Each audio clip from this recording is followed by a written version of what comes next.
지금 전 세계 미디어 시장에 120조 원짜리 초대형 핵폭탄이 터지기 직전입니다.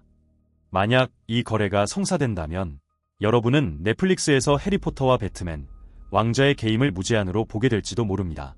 지금 여러분이 즐겨보는 티빙이나 웨이브 같은 국내 OTT들은 생존을 걱정해야 할 처지에 놓이게 될 수도 있습니다. 넷플릭스가 워너브라더스 디스커버리를 120조 원에 삼키려 하고 있습니다. 이건 단순한 기업 인수가 아닙니다. 미디어 권력의 재편, 100년 만의 지각 변동입니다. 근데 이게 얼마나 엄청난 일인지 솔직히 실감이 안 나실 수도 있어요. 쉽게 말씀드릴게요. 해리포터 시리즈, 반지의 제왕, DC 코믹스의 슈퍼맨과 배트맨, 조커, 이 전설적인 캐릭터들이 전부 넷플릭스라는 하나의 지붕 아래로 들어옵니다. 상상해보세요.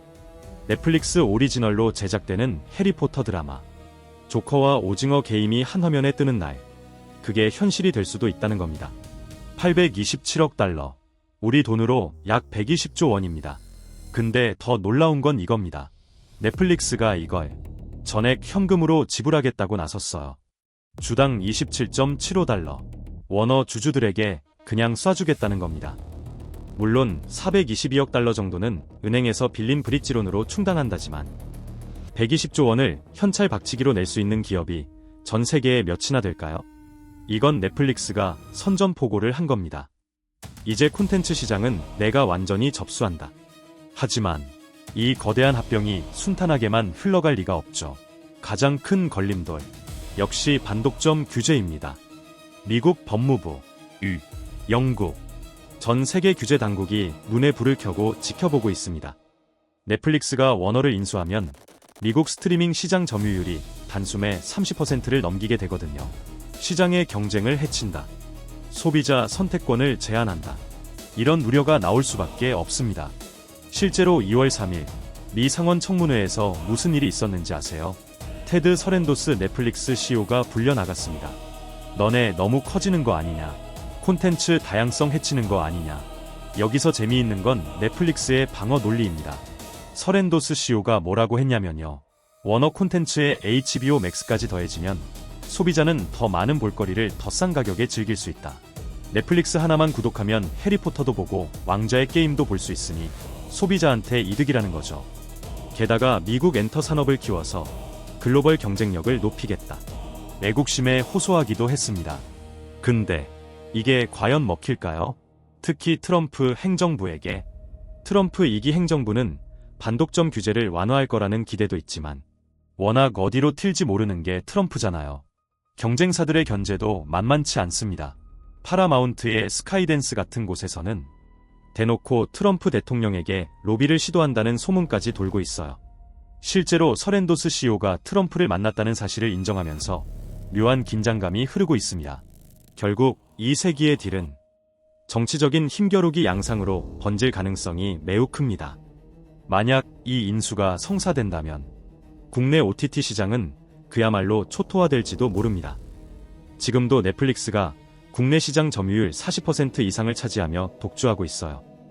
여기에 해리포터와 반지의 제왕 같은 킬러 콘텐츠까지 장착한다면 토종 OTT들이 버텨낼 재간이 있을까요? 티빙이랑 웨이브가 합병해서 덩치를 키우겠다고 하지만 넷플릭스의 막강한 자본력과 콘텐츠 파워 앞에서는 솔직히 말씀드릴게요. 계란으로 바위치기가 될 수도 있습니다. 숫자로 보여드릴게요. 넷플릭스는 연간 17조 원을 콘텐츠에 쏟아붓습니다. 국내 업체들은 다 합쳐도 1, 2조 원 수준입니다. 이미 국내 소비자들은 넷플릭스 없이는 못 사는 세상이 되어버렸습니다. 오징어 게임, 더 글로리, 흑백 요리사 같은 예능까지 한국 오리지널 콘텐츠가 전 세계를 휩쓸면서 넷플릭스는 한국 시장에 깊숙이 뿌리내렸습니다. 최근에는 네이버 플러스 멤버십과 제휴하면서 구독자를 더 빠르게 빨아들이고 있어요. 그리고 더 충격적인 건 이겁니다. 2024년 12월 넷플릭스가 SBS와 6년짜리 전략적 파트너십을 맺었어요. 런닝맨, 펜트하우스, 모래시계, 스토브리그, 그것이 알고 싶다. 이 콘텐츠들이 전부 넷플릭스로 들어갑니다. 심지어 2025년 하반기부터는 SBS 신작 드라마 일부가 SBS 방송과 거의 동시에 전 세계 넷플릭스에서 공개돼요. SBS 입장에서는 글로벌 판권 수익을 얻을 수 있으니 좋다고 하지만 솔직히 이거 씁쓸하지 않습니까? 대한민국 지상파 방송국이 넷플릭스의 콘텐츠 하청업체로 전락하는 거 아니냐는 우려가 나올 수밖에 없어요. 넷플릭스가 자막, 더빙, 해외 마케팅까지 전부 담당한다는데 결국 SBS는 콘텐츠만 만들어서 납품하는 구조가 되는 거잖아요. TV 광고 시장이 무너지니까 어쩔 수 없다고는 하지만 한국 방송의 자존심이 이렇게 무너져도 되는 건가 싶기도 합니다. 이런 상황에서 워너의 방대한 라이브러리까지 더해진다면 넷플릭스는 단순한 플랫폼을 넘어서 한국인의 문화생활을 지배하는 거대한 제국이 될지도 모릅니다. 하지만 토종 OTT들도 손을 놓고만 있는 건 아닙니다. 티빙과 웨이브의 합병이 8월에 완료되면 점유율 30% 중반까지 치고 올라갈 수 있다는 분석도 나와 쿠팡플레이가 스포츠 중계권으로 틈새 시장을 공략하며 선전하고 있는 것도 변수고요. 결국 국내 시장은 이런 구도로 갈 수밖에 없습니다. 거대 공룡 넷플릭스 대 토종 연합군. 여기서 살아남으려면 단순히 콘텐츠 양으로 승부하는 게 아니라 우리만의 독창적인 이야기와 차별화된 서비스가 필요합니다. 넷플릭스가 해리포터를 가져온다면 우리는 제2의 오징어 게임을 만들어내야 합니다. 물론 넷플릭스의 워너 인수가 무산될 가능성도 배제할 수는 없습니다.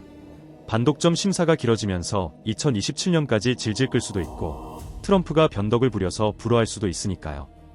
폴리마켓 같은 베팅 사이트에서는 인수 성공 확률을 23% 정도로 낮게 보고 있습니다. 시장에서도 120조 원짜리 메가딜이 쉽게 성사되지는 않을 거라고 본다는 뜻이죠. 하지만 넷플릭스가 워너 인수에 실패하더라도 그들의 야망이 멈출 것 같지는 않습니다. 이미 그들은 게임, 스포츠 중계 등 다양한 분야로 영역을 확장하며 미디어 제국 건설을 향해 달려가고 있거든요.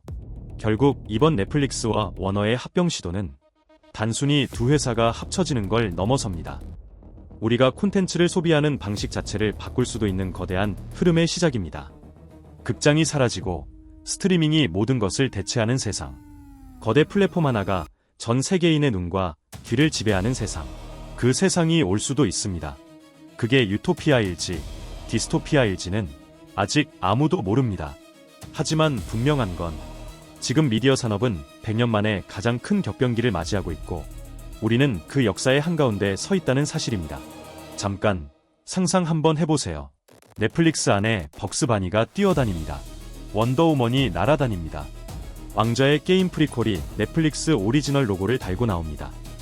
프렌즈 전 시즌이 넷플릭스 메인 화면을 장식합니다. 여러분은 과연 구독 취소 버튼을 누를 수 있을까요? 아마 쉽지 않을 겁니다. 넷플릭스는 이미 우리 삶의 일부가 되었고 워너 인수는 그 지배력을 더욱 공고히 하는 결정타가 될 테니까요. 이 거대한 소용돌이 속에서 한국 콘텐츠 산업은 위기이자 기회를 맞이했습니다. 넷플릭스라는 거인의 등에 올라타 전 세계로 뻗어나갈 수도 있습니다. 하지만 자칫하면 거인의 발밑에 깔려 독자적인 생태계를 잃어버릴 수도 있습니다. 킹덤, 오징어 게임, 우리만의 경쟁력 있는 IP를 계속 만들어내고 플랫폼 종속을 넘어 콘텐츠 주권을 지키려는 노력이 그 어느 때보다 절실한 시점입니다. 넷플릭스가 워너를 삼키든 말든 결국 가장 중요한 건 이겁니다. 우리가 얼마나 재미있는 이야기를 가지고 있느냐. 그 본질은 변하지 않습니다. 앞으로 1년 미디어 시장은 그야말로 전쟁터가 될 겁니다. 자, 그럼 이 인수가 성사되면 구체적으로 뭐가 넷플릭스로 들어오는지 한번 정리해 볼게요. 블록버스터 영화부터 갑니다. 다크 나이트, 매트릭스, 듄, 인터스텔라, 인셉션, 해리포터, 반지의 제왕, 호빗, 조커, 아쿠아맨, 원더우먼. 이게 다 넷플릭스 라이브러리로 들어옵니다. 드라마는요. 왕좌의 게임, 하우스 오브 드래곤, 체르노빌, 유포리아, 석세션, 더 라스트 오브 어스, 밴드 오브 브라더스, 더 와이어, 섹스 앤 더 시티, 프렌즈 등 HBO가 20년간 쌓아온 명작들이 전부 넷플릭스 알고리즘을 타게 됩니다. 애니메이션도 있어요. 벅스 바니, 톰과 제리, 루니툰, 스쿠비두, 어린 시절 추억의 캐릭터들까지 넷플릭스에서 보게 되는 거죠.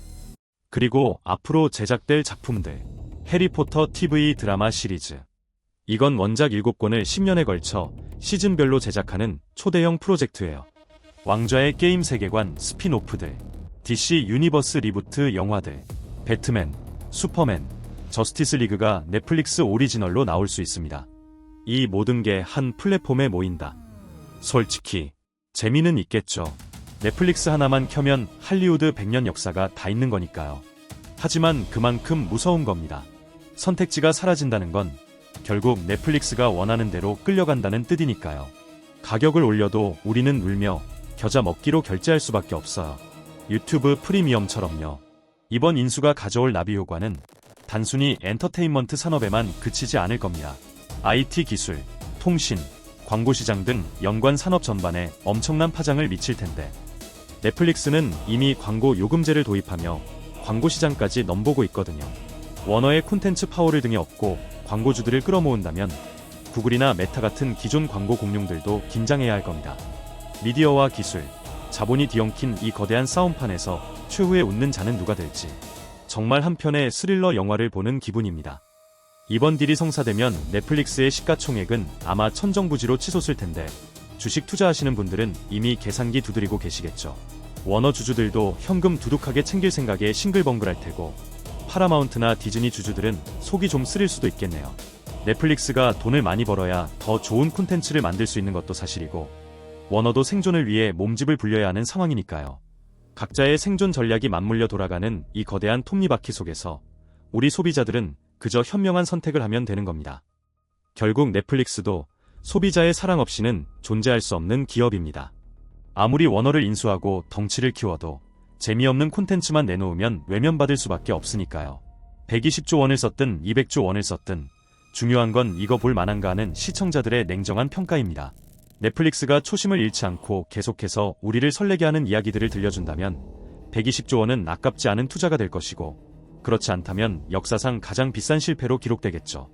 결국 이 120조 원짜리 도박의 결과는 우리가 무엇을, 얼마에, 어떻게 보게 될지를 결정하게 됩니다. 넷플릭스의 워너 인수, 축복일까요? 저주일까요? 그 답은 아마 우리 지갑이 먼저 알게 될 것 같습니다.